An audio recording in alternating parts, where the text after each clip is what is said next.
Bismillahirrahmanirrahim. Nahmaduhu wa nusalli ala rasulihil kareem. Some of you had been asking me to produce videos on Arabic vocabulary for quite a long time. I was waiting for a time when we were all comfortable with basic Arabic grammar terminology. And as the things stand now, we have covered quite a bit of Arabic terminology. So I think now is the time to start working on our vocabulary while we continue with grammar lessons at the same time. Know that we all are familiar with roots and patterns system in Arabic. It should not be too hard to get good grip of certain concepts in Arabic vocabulary, inshallah. We are going to look at a certain combination of words which give similar meanings and then their opposites as well, depending on the context these words are used in. I have selected our theme for today, the meaning of the word raise in English, raising or to raise, and its similars and its opposites. I have two words here, rafa'a and ansha'a. The root, we know that 99% of words in Arabic have three-letter root. So the root of this word is rafa'ain and the root of this word is noon, sheen, hamza. This hamza is extra here in this case. There's no extra letter here. In this case, there is this extra letter here, which is the first hamza, is extra. Now, rafa'a and ansha'a. It means to raise, to elevate, to lift, that kind of meaning. And both these are verb. This is verb and this is also verb. Although we have not really studied verb so far, but we used a verb right at the beginning of our Arabic lessons when we said Hamid helped Zaid. That's the verb which was used in this sentence was Nasara. So Hamid helped Hamid helped Zaid. Okay, so we translated this as Nasara Hamidun Zaidan. Okay, so we've got this fail there, we've got noun and noun here, and if we look carefully we'll see that Nasara is exactly the same pattern as Rafa. This Nasara here is exactly the same pattern as that of Rafa'a. So now that we are familiar with our two charts of Arabic pronouns, if you remember that we start from third person, then to second person, and then to first person, and from the third person we start with the mead of huwa, huwa, huma, hum, hiya, huma, hunna, the first six forms. And on the other side, the dhamir which are used as mansoob and majroor, we have hu, huma, hum, ha, huma, hunna. So rafa'a will be the first kind of form of the verb at the place of huwa or who. So rafa'a, rafa'a, rafa'u, rafa'at, rafa'ata, rafa'ana, rafa'ata, rafa'tuma, rafa'tum, rafa'ati, rafa'tuma, rafa'tunna, rafa'atu, rafa'na.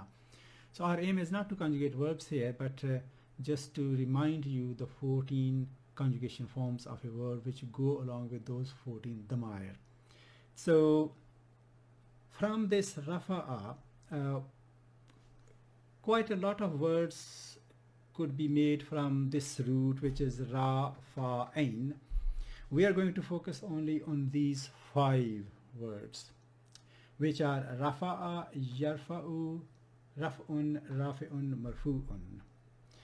So these two are fail. This is fail madi and this is fail mudare. Madi is past, which is also called perfect tense in English. Perfect not in the sense that it is flawless, but perfect in the sense that the action has completed in the past. Mudare covers both present and future. It's also called imperfect tense. Masdar is the name of the action of the verb. We have discussed that a little bit in the past. Ismul fa'il is active participle and ismul maf'ul is passive participle in English. So this rafa'a actually means he raised, but that is also taken to mean to raise, which is infinite in English. In English we have infinite, which does not really exist in Arabic. To write, to cycle, to eat, to drink, these are all infinite in English. In Arabic that infinite doesn't exist. This basically really literally means he raised, but this may also be taken as for teaching and learning purposes, to raise. Some people translate masdar, which is raf'un here, as translated as infinite, but this is not really infinite. We know this is the name of the action of the verb. This is also translated as gerund form, ing form, or verbal noun, but really masdar is masdar. And masdar is an abstract concept. I think we've talked about that in the past, which basically means that, for example, if we look at an example, if I say I'm traveling to Edinburgh, so traveling here is present continuous tense. If I say, and it's a verb, and if I say traveling is fun, then traveling is not a verb, it's a noun. And traveling is masdar, kind of masdar. In Arabic we call it safar. So I am at safar. Safar is also used in Urdu, those who know Urdu. Safar kind of translated as traveling, as a noun. And safar is, if I say I'm at safar, which means I'm traveling from one point to another point. And safar is something which you can't see safar, you can't touch safar, you can't smell safar. So safar is something intangible, it's not tangible. And that's what I mean by when I say abstract concept, because it's not a physical entity, it's not tangible. And because it is an abstract concept, it is almost always definite. That's our masdar in the middle here. So these are two af'al, madi, mudare. We have masdar, which is noun, and we have rafi'un, which is translated ismul fa'il, and this is ismul maf'ul. There's a subtle difference between fa'il and ismul fa'il. Fa'il is the doer of the action of the verb, and clearly ismul fa'il is also doer of the action of the verb. But there is a minor difference, that if there are 5 people in a car, for example, and let's say Hamid is one of them, it is likely that Hamid is going to be the only Hamid in that car, rather than there will be another Hamid. And Hamid is driving, so we will say Hamid is driving. So Hamid is the doer of the action of the verb, which is driving. So Hamid is a specific entity, a specific person. But if we say driver is driving, so any of those 5 persons could be driver, and as long as they hold the driving license, clearly. So so when we say driver is driving, then we are saying, we're using this generic term, which driver could be anybody. But when we say Hamid is driving, Hamid is a specific person. So driver is driving is ismul fa'il, and when we say Hamid is driving, Hamid is fa'il. Let's look at a different way. We can say he helped Hamid. So Hamid in this sentence has now become object, which is maf'ul. It is not fa'il anymore. And when we say he helped driver, then driver, although is maf'ul, no, not fa'il, but driver remains ismul fa'il as well. because ismul fa'il contains the action of the verb in it. So that is the main point. And that's the main difference between fa'il and ismul fa'il. And similarly is the similar difference between ismul maf'ul and maf'ul. So ismul fa'il is the doer of the action of the verb, and ismul maf'ul is the done to, on which the action of the verb has taken place. So what grammarian, the terminology which they use is that these are 5 parts of the verb. Although these are only, we have one verb here, and these are 3 nouns, these are 3 asma. But we see that Rafa'ain is there here in it. Rafa'ain is in here as well, and Rafa'ain is here as well. So all these words contain verb in them, but only 2 of them are verb, 3 are nouns. So grammarians call this 5 parts of a verb: Rafa'a, Yarfa'u, Raf'un, Rafi'un, and Marfu'un. And when you learn a new verb, you learn all 5 of these parts at once, and then you can have a total mastery on that particular verb. So let us look at an example. She raised her hands to the sky. She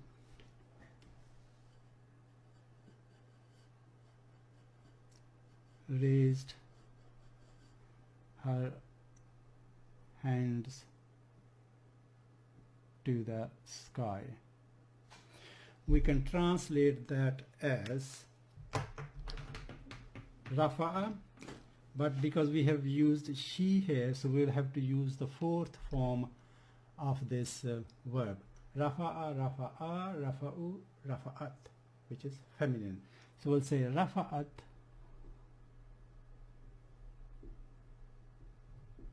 Rafa'at Yadayha, 2 hands.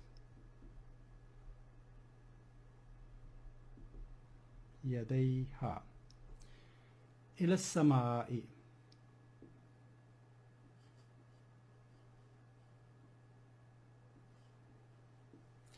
ila samai. So that lam, ila samai. So Rafa'at, she raised her hands. So ha goes back to this file in there, she. So we know that the body parts which are in pairs, they are feminine. For example, hands feminine, arms feminine, feet feminine in Arabic. Nose, because it's single, it's not, there's no pair, that's masculine in Arabic. So because hands are feminine, so ha is used here, and also the feminine part of the verb has been used here. This is basically mudaf and mudaf ilayh. If we look at it closely, this means 2 hands, and ha is mudaf ilayh, and this is jar majroor. So we have 2 murakkabat here. One is murakkab idafi, and other one is murakkab jari. So we should continue to identify these phrases which we have covered on the grammar side of the things. We can also actually say he raised his hands to the sky, and that will be then in this case Rafa'a yadayhu. Ha will become hu, ila samai will remain ila samai. Let us look at a Quranic example. The translation is, remember when Abraham and Ismail raised the foundations of the house, which is Kaaba. So wa is yarfa'u Ibrahimul qawaida min al bayti wa Ismailu, and that's the ayah number 127 of Surah Baqarah. Qaidun is base, foundation, qaidun, and qawaidun is jama mukassar, plural, qaidun. And because we got al here, so that then this loses the tanween. So al qawaida, it has been used mansoob here, and when we are going to study verb, we will know why that is the case. So that's the use of rafa'a in raising, so raising the walls, the foundation. And another Quranic example is, wipe that off. Ya ayyuhallazina amanu.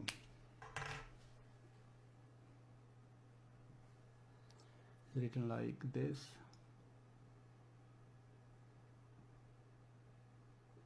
Ya ayyuhal.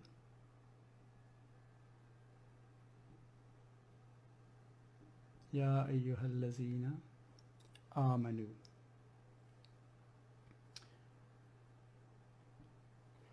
Ya ayyuhallazina amanu.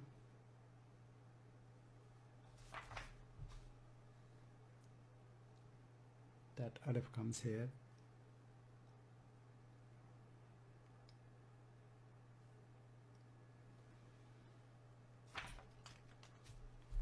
Right. Ya ayyuhallazina amanu la tarfa'u.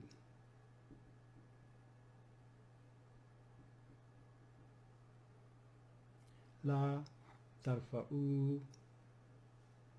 This alif here. La tarfa'u aswatakum. Aswatakum fawqa sawtin nabiyyi.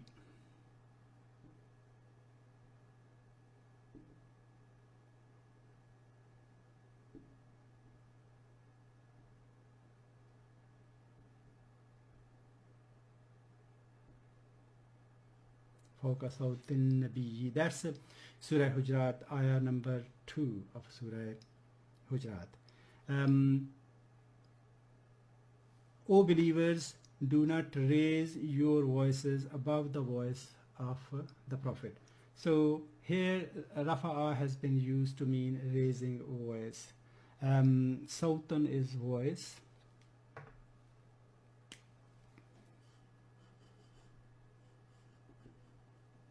And plural jama mukassar is aswatun.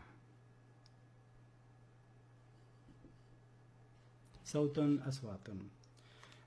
So that is an example from Surah Hujurat. So when we use this verb, rafa'a, in the meaning of raising or elevating something from the ground, or it may not have to be ground, it may be raising something from here to there kind of thing. So its opposite which we use is wada'a. Opposite of rafa'a is wada'a. In this context, in this meaning, raising is wada'a.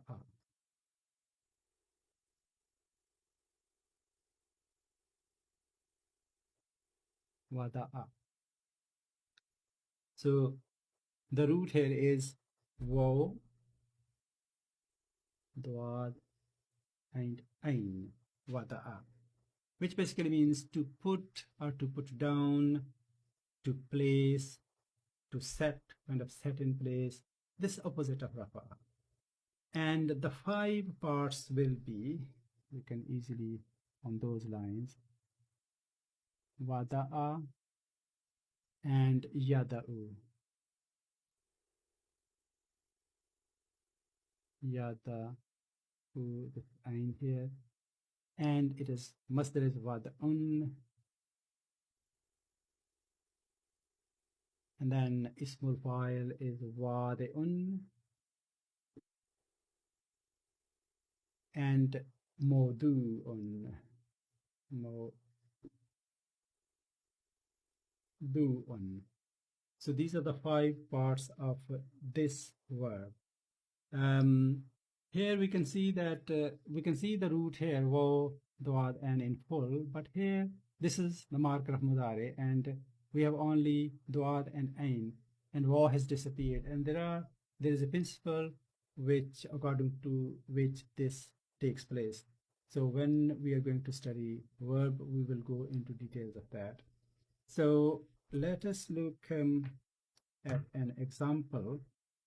Remove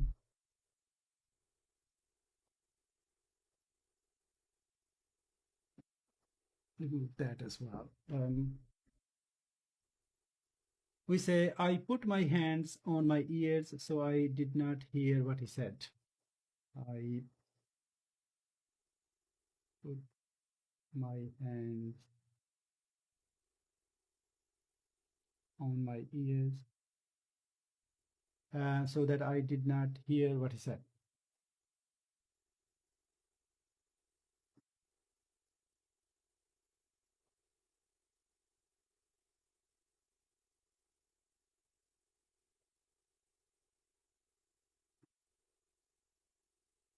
So we can translate that in Arabic. I put my hand, because it's hands again, feminine, so we're going to use not wada'a, but wada'at.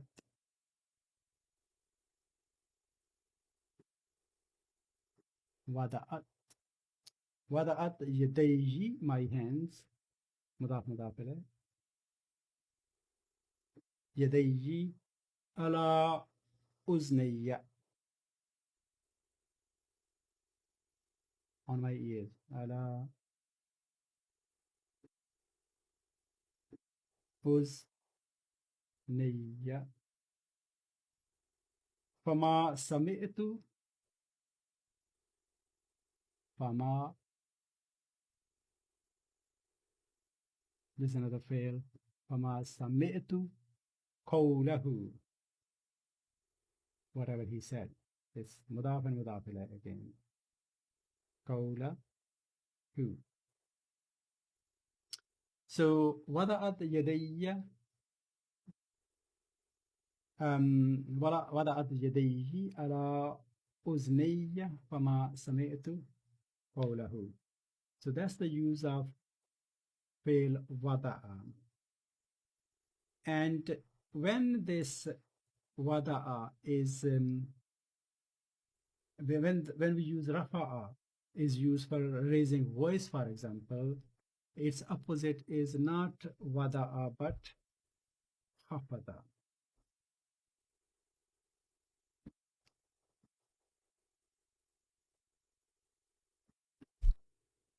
That's khafada, not wada'a. Khafada. The root will be ha, and dwad. So khafada will be to then lower as compared to raising, to lower, to sink, to let down. That also means to lean. That means to lean on one side. Or when it used in that context, to compare, which means compare the sides. So that kind of meanings are in this root. And the five parts are going to be khafada yakhfidu, khafada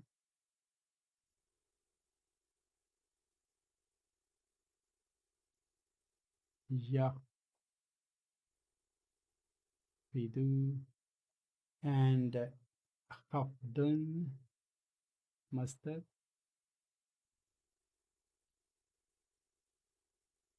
khafdun, khafidun ism fa'il, khafidun, and makhfudun,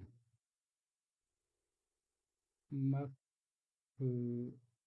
These are the five parts of the word. We can look at a Quranic example, which is wahfid janahaka. Wah, kind of alif here, alif. Hamza basically. Wahfid janahaka.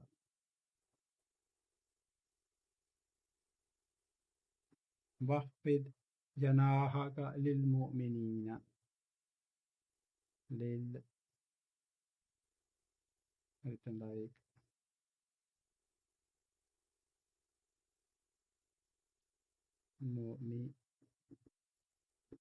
mu'minina. And that's Surah Hijr, ayah number 88 of Surah Hijr, which basically means this means to clearly to lower. And janahun is used for wing. Janahun will be, and because this is janahaka mudaf mudaf alayh, so it's going to lose its tanween here, and it is used mudaf in nasab here, and that's because of the fail. So janahun, and the plural is ajnihatun, so which basically means wing, and wing as in organ of flight, um, part of an army, part of a building as well. And this is also used to mean side, one edge of something, edge of a rock, for example. And this is how word is used. So janahaka. So its a literal meaning will be, and lower your wings to believers. And lower your wings to believers. That's a literal meaning, but meaningful meaning will be tend to the believers in kindness. That's one person's translation. Another person's translation is spread the wings of your tenderness over to the believers. So that's the use of the word hafada in lowering as compared to raising. There's another word which is junahun. Junahun. It is a completely separate word from that. Junahun means transgression, misdemeanor, or something wrong, or also used for sin and blame, for example. So this is a totally different word, and it is usually used as a singular. It's actually used as a singular. There's no plural of this. This has got plural. This doesn't have any plural. The plural of this I didn't write. Ajnihatun.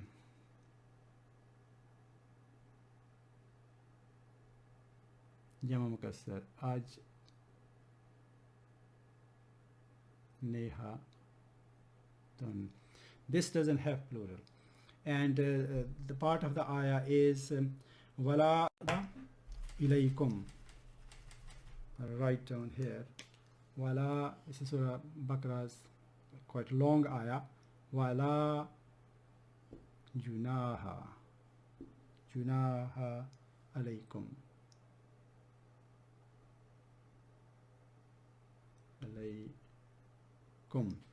So there is no blame upon you if you do this, this, and this. That's quite long ayah of Surah Baqarah.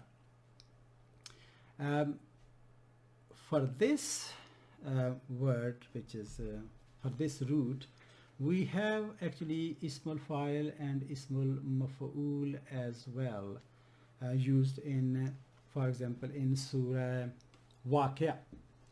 In Surah Waqia is that إذا وقعت الواقعة ليس لوقعتها كاذبة خافضة رافعة. So this khafidun, and in the surah it has been used the feminine part, and we know how to make feminine part. We just add ta marbuta, khafidatun. Right, the full ayah. It's very small ayah. Ayah number 3 of Surah Waqia.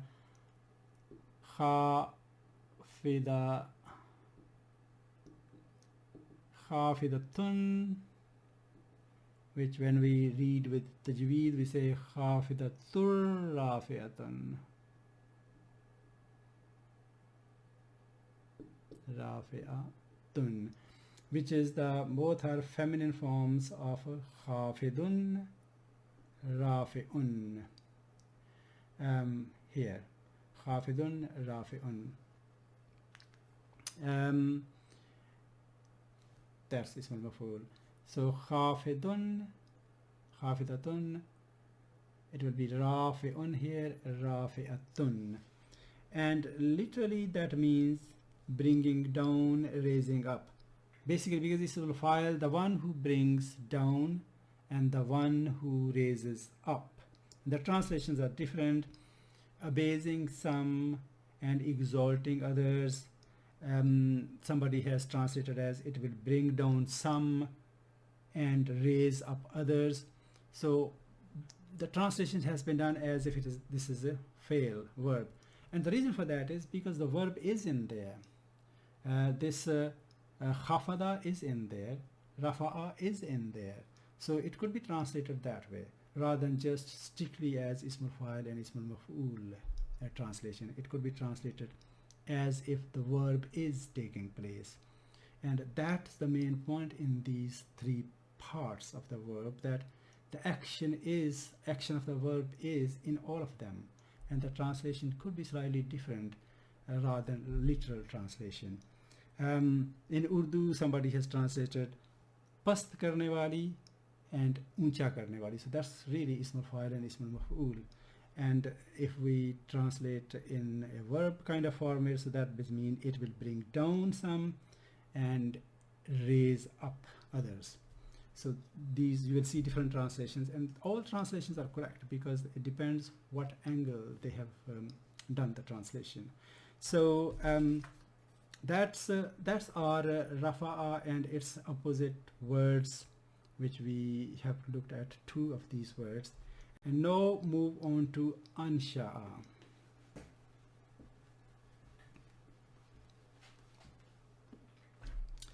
Ansha'a in the meaning of then to raise clearly, or to create, to establish, and its 5 parts will be ansha'a,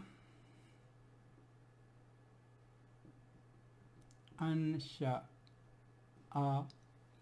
and yunshi'u,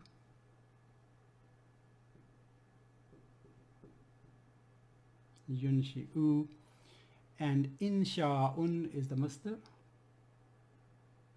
Usually we vocalize masdar in nasa form. So rather than saying ansha'a, yunshi'u, insha'un, it's quite okay to say insha'an, because that's the tradition, that verb, this masdar is vocalized in nasab. So in sha, I'm just going to write in rafa, insha un, ansha'a, yunshi'u, insha un, munshi'un, munsha'un, munshi'un, and then munsha'un, munsha'un. So madi, mudare, masdar, ismul fa'il and ismul maf'ul is a slightly different pattern, because the reason for that is that we have got this extra alphabet here, and that's why there is a reason why it happens. We cannot go into that now. This is the basic form of the verb, this is kind of additional form of the verb, and there is another verb, basic form of the verb we will look at in a sec. So ansha, yunshi'u, insha'un, munshi'un, munsha'un. So really create, to raise, to establish, that kind of meaning. And similar verb, associated verb is nasha'a, yunashi'u. Nasha'a, yunashi'u. Here Hamza is extra, here Sheen is extra, we can see here clearly. So this again are the basic form. Nasha'a, yunashi'u, yunashi'u, and tanshi'atun,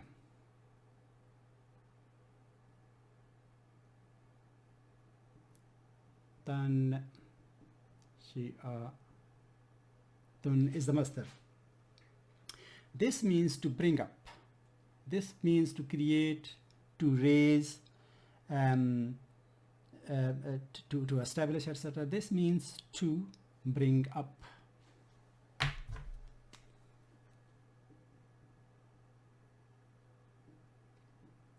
As in bringing up children.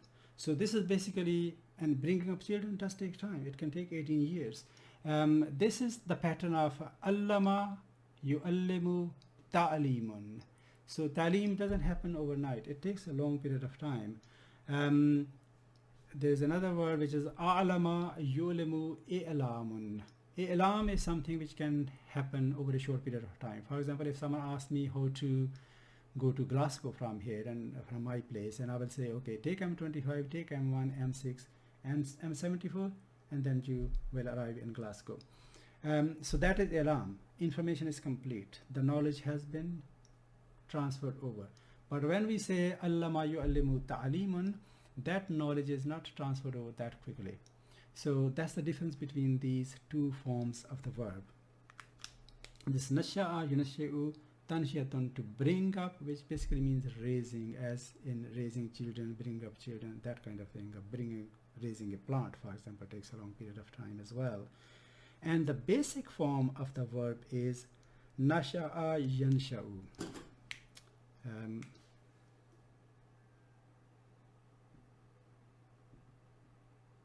Nasha'a and yansha'u.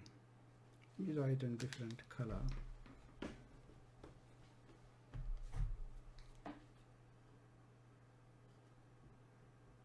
Nasha'a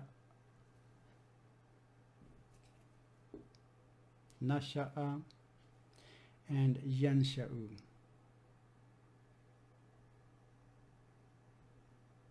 Yansha'u, and it has got two masadir, nashu'un. Masdar could be more than one. So nashu'un, and other masdar is nash'atun.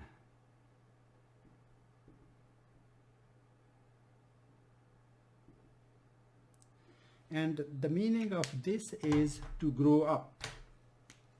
This means to bring up, as in raising, to grow up. So develop personally, to grow up. So basically this is the basic form of the verb. There are only, with C, there are only 3 root letters in here. While this is not the basic form, we've got extra here, Hamza, and we have got extra sheen here in this as well. So this is the basic form of the verb, which is intransitive, which means the action of growing up is taking place on the file itself, so not on anything else. So this is intransitive verb, which is called fail lazim in Arabic. Fail lazim, intransitive. And these two are transitive. The action of bringing up or raising is taking place on another entity. So these are transitive, which is in Arabic is called fail muta'addi.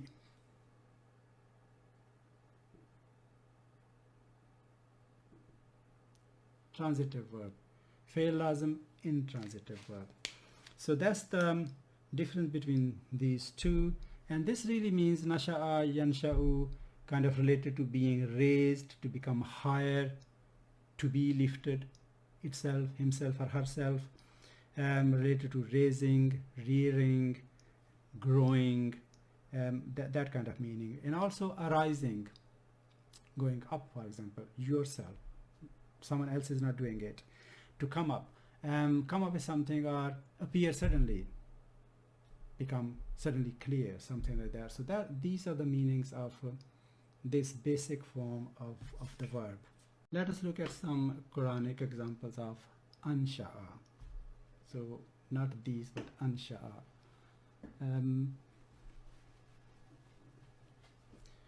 Wa ansha'na min ba'dihim.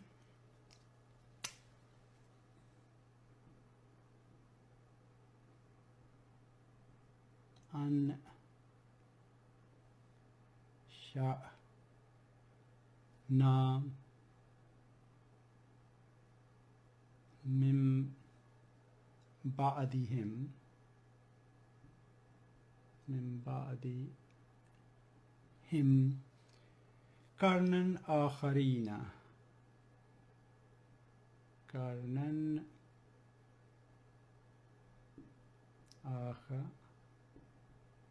akharina. And this is Surah An'am, ayah number 6, which basically means, and we raised up other generations in their places. Ansha'ana, we raised, min ba'dihim, after them or in their place, karnan, villages or generations, other generations, akharin. Okay, so that's one example. Another example is وَهُوَ الَّذِي أَنْشَأَ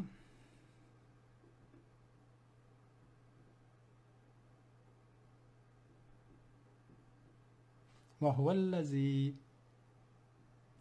أَنْشَأَ.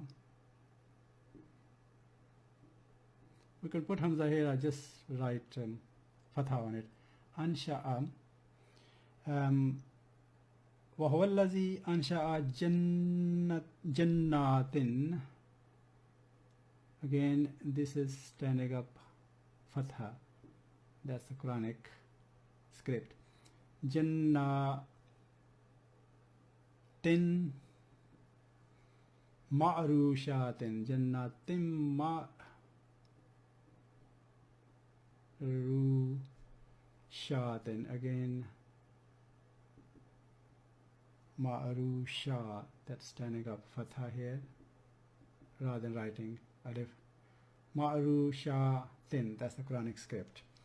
So this is ayah number 141 of Surah An'am, the same surah. Ayah number, that's surah number 6, and that's surah number 141. It is He, which means Allah, who has created all kind of plants. Jannatin, gardens, plants, all kind of plants. So here there's a meaning of creation. Here there is a kind of meaning of raising, bringing another generation. Once the one generation has been destroyed completely, one village has been destroyed completely, another has been raised at that place. And this is kind of creation, as in creation of plants, for example. So these are two. There is another very interesting one from Surah Waqia. This ayah number 35 of Surah Waqia. Inna ansha'nahunna. Inna ansha'na.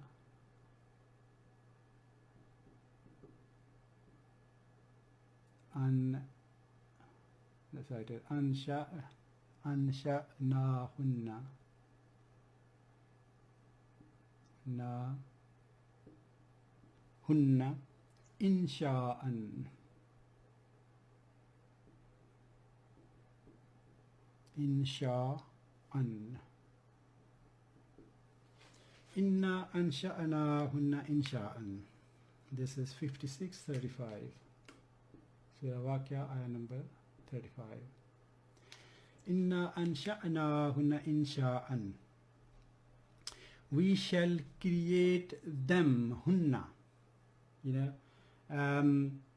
hu, huma, hum, ha, huma, hunna. The sixth dhamir in that chart.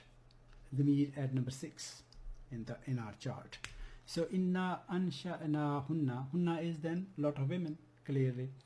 So hum, men, hunna, women. Inna ansha'na hunna insha'an.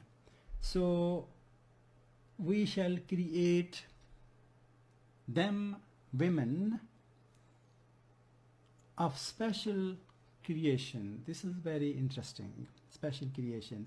Another person has translated this as, we shall have brought them up into being in a life renewed, kind of thing.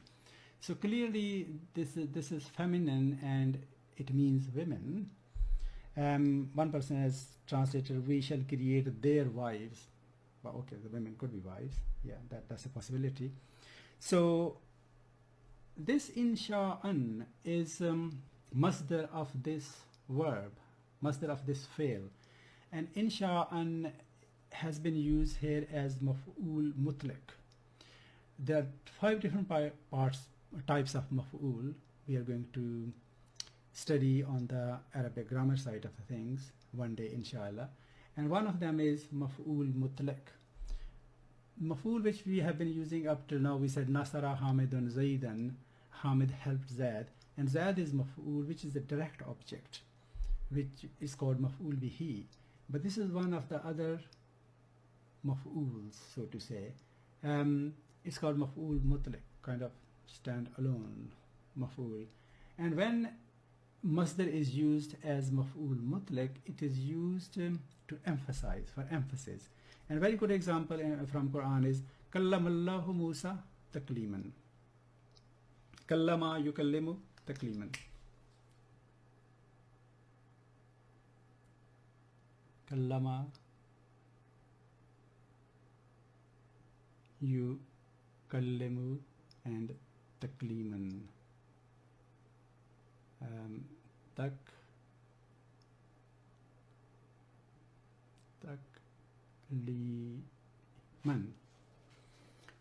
Should be like this. Takliman. So Kallamallahu Musa takliman. So Allah spoke to Musa. This is masdar, speaking. Here, raising, creating. Literally means speaking. Allah spoke to Musa, speaking. Allah conversed with Musa, conversing. But that's not really what it means. That's a literal meaning. That means, because this is used for emphasis, that really means that that really did take place. Allah did speak to Musa. Allah did have conversation with Musa. That conversation really took place. Allah spoke to Musa as people talk to one another. So this was not a dream. This was real. It happened. And it happened as it happens, conversation between two persons. So this is basically for emphasis. And here the emphasis is that we created them, creation or action of creation, which means special kind of creation, very lofty creation or a special creation. That kind of meaning it's going to give. So this maf'ul mutlaq usually is the same, from the same verb used here, or it could be a verb which has got similar meaning, and maf'ul mutlaq will come in that kind of meaning. So that's quite interesting. Now, hunna, clearly women, group of women. And are we talking about, people say hur and wives and etc. Hur is a very interesting word. Hur is actually plural. Hur. I'm detracking here. Hur is plural. It's not singular. We know sifa mawsuf. So sifa is a noun which describes another noun, qualities of that noun, which could be positive as well as negative. And then there is something called ism sifa. Ism sifa. Ism sifa will give description of something, an entity, a person, etc., or part of a person, etc. So ism sifa, when it is used in the context of colors and body demeanor or body defects, it could be both body defects as well as the good parts of a body. And when we use ism sifa for that purpose, for colors and bodily elements, it falls on the pattern of, we are familiar with patterns, it falls on the pattern of af'alu. Af'alu. Ism sifa af'alu. This is the pattern. It's going to fall on af'alu. But that is for muzakkar. For mu'annas, the pattern will be for feminine, the pattern will be fa'la'u. Fa'la'u. And the plural of that, whether it is muzakkar or muannas, will be on the pattern of fu'lun.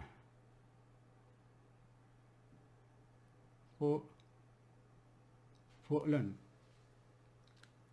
Now we have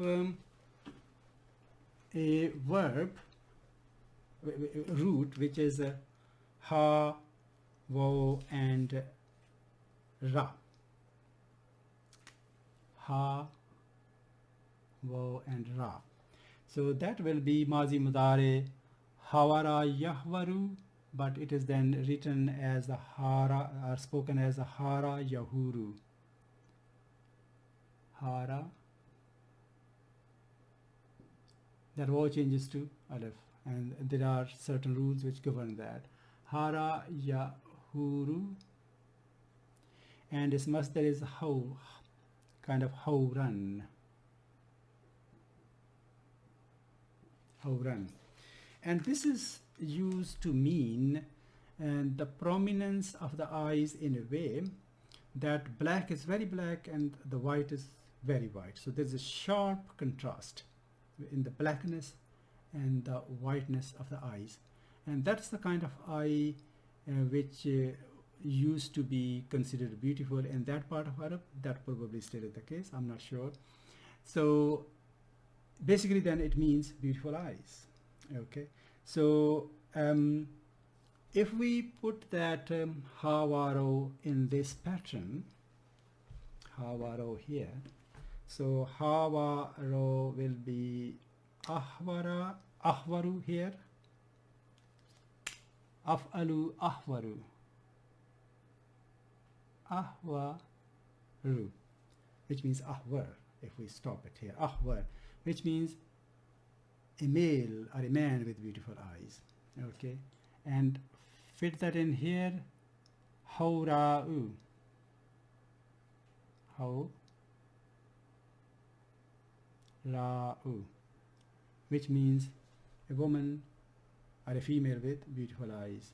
And the plural will be of both of these on this pattern, which is fu'lun, hawaro, hurun. So hurun means a lot of men with beautiful eyes, a lot of women with beautiful eyes, but that may also mean a group of lot of men and women with beautiful eyes. And there is a Quranic ayah which is وَزَوَّجْنَاهُمْ بِحُورٍ عِينٍ wa zawwa, okay, zawwajnahum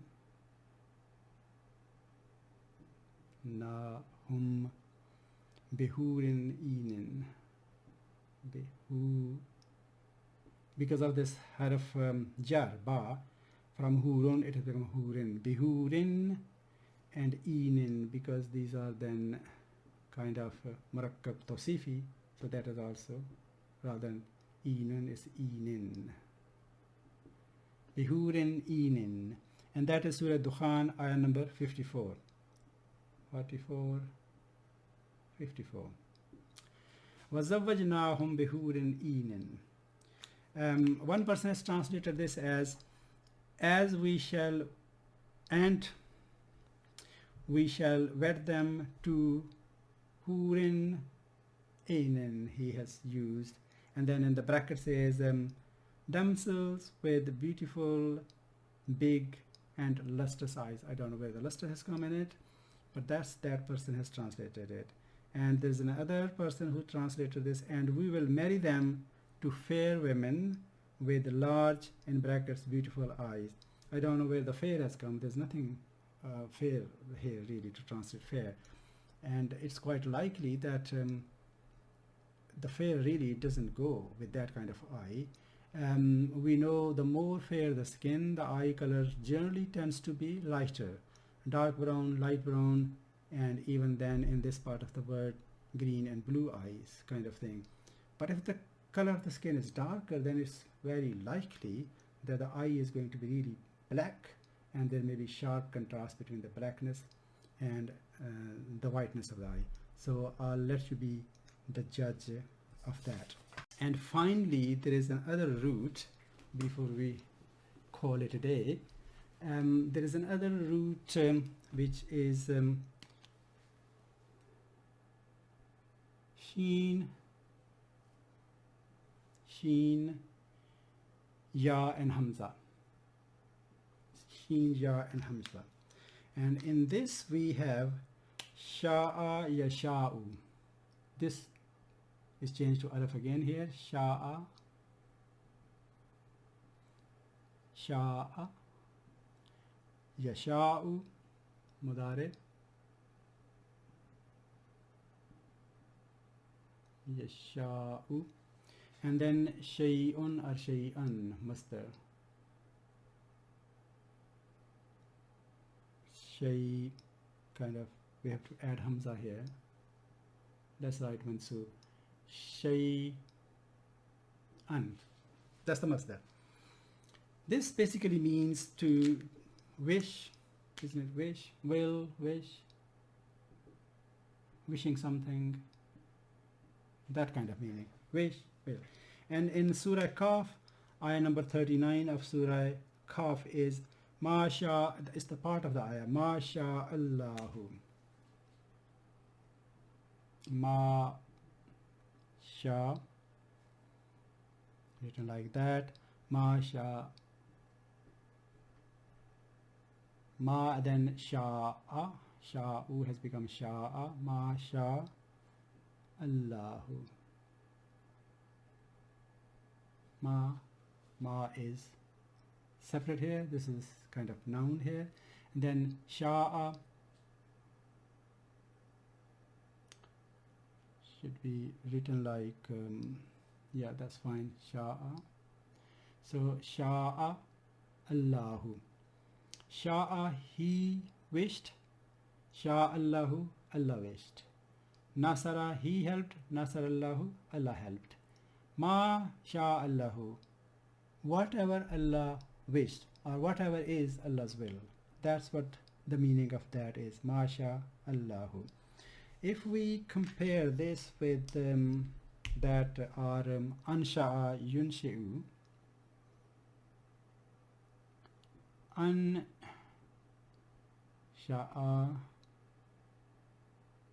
yunshi'u,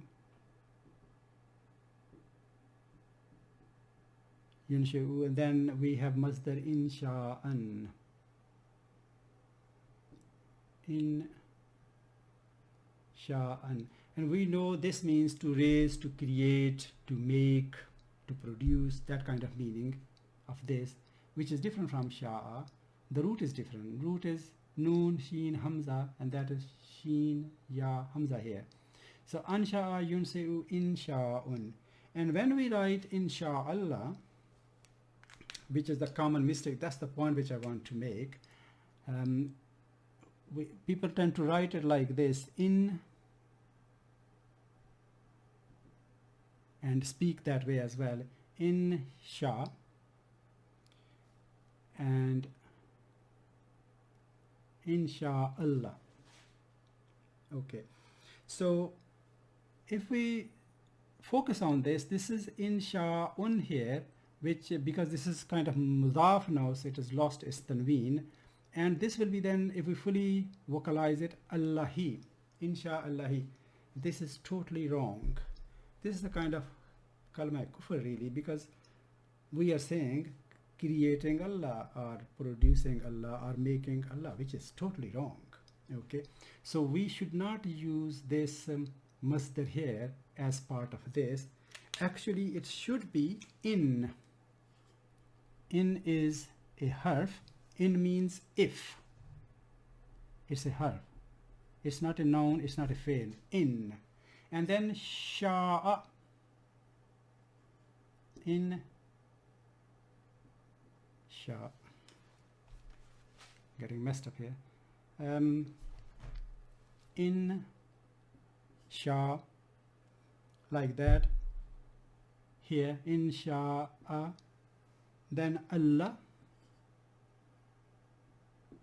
and then it will be who. Definitely it can't be he here, because this is fail and this becomes file, and file we know is always marfu, so subject is marfu. So insha'Allahu, as Allah wished, if Allah wished, rather than as Allah wished, if Allah wished. So it definitely should not be written like this, and even when we vocalize it, we should have a little pause here. Inshallah, if Allah wished.